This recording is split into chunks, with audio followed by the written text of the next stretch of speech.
Lynne Harper was a 12-year-old 7th grader when she vanished from an Air Force base near Clinton, Ontario, June 9, 1959.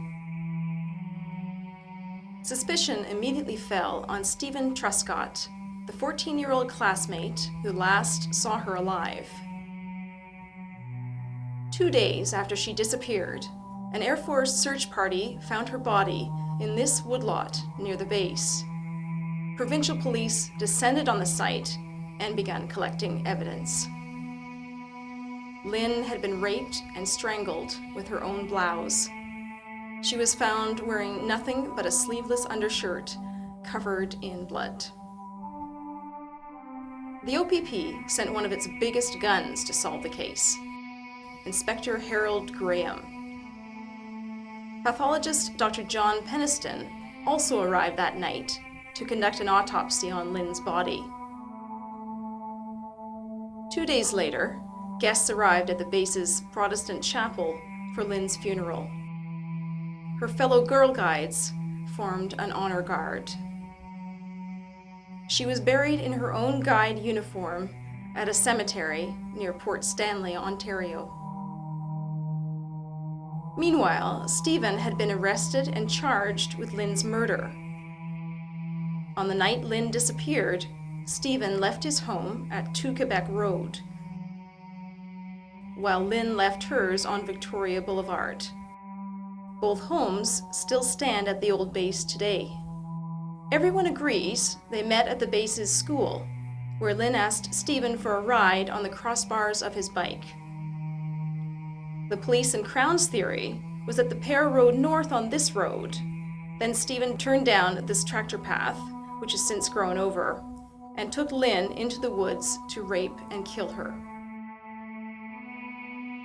Steven has always insisted he and Lynne rode on over these train tracks, across this bridge over the Bayfield River, and onto the corner of the County Road and Highway 8 where he dropped Lynne off.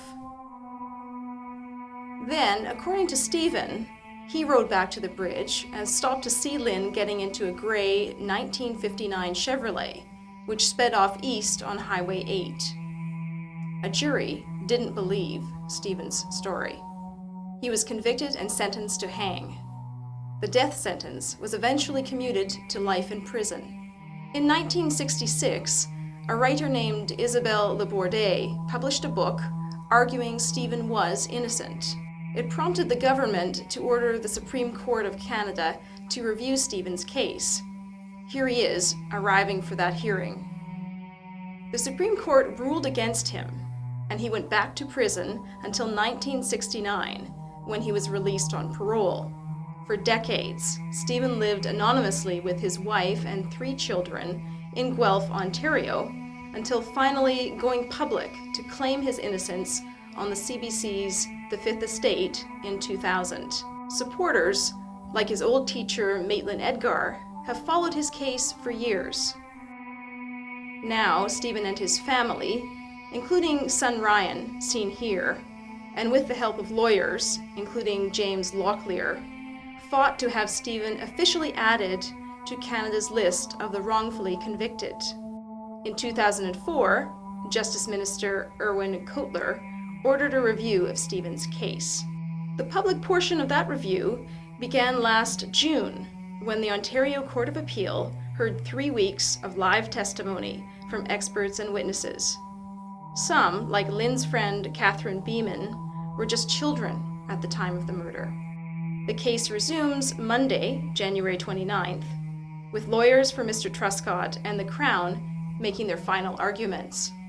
Steven's story has continued to fascinate people in Clinton and at the nearby RCAF base, which is now in town called Van Astra. The remnants of the base, like these old barracks, are either crumbling or about to be destroyed. Now everyone here and across Canada is waiting to see whether Steven will be exonerated.